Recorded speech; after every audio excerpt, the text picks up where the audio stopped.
এঁচড় সিদ্ধ করে নিয়েছি, এঁচড় আর আলু নিয়ে এবার আমি আজকে একটু ঘষে নেব, পেঁয়াজ ঘষা।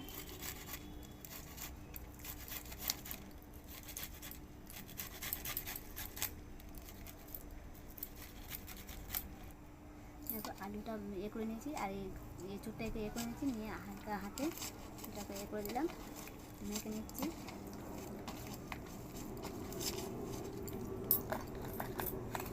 এর মধ্যে দিয়ে দিলাম একটু লঙ্কার গুঁড়ো, একটু গোটা গরম মশলা,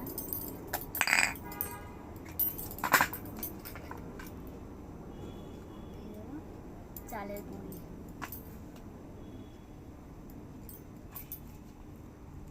দিয়ে আলুটা হাতে আমি মাখিয়ে নেব।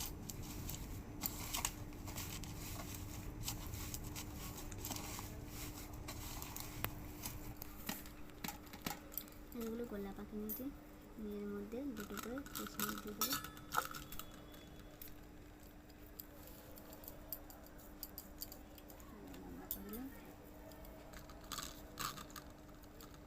কিশমিশগুলো দিয়ে দিলাম, দিয়ে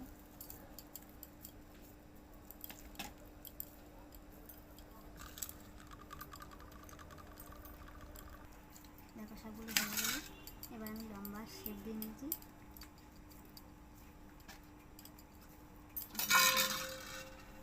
তারপরে আমি গ্যাস ধরে দিলাম। কড়া গরম হয়ে গেছে, এবার আমি তেলটা ধরে দিই।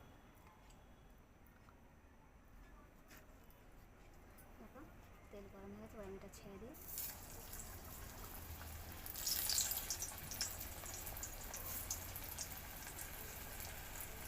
দেখো লাল হয়ে গেছে, এবার আমি তুলে নেব।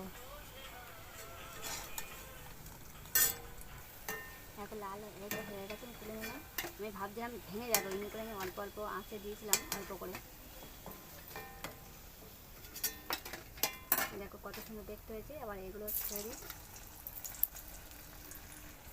দেখো হয়ে গেছে, আমি তুলে নিলাম।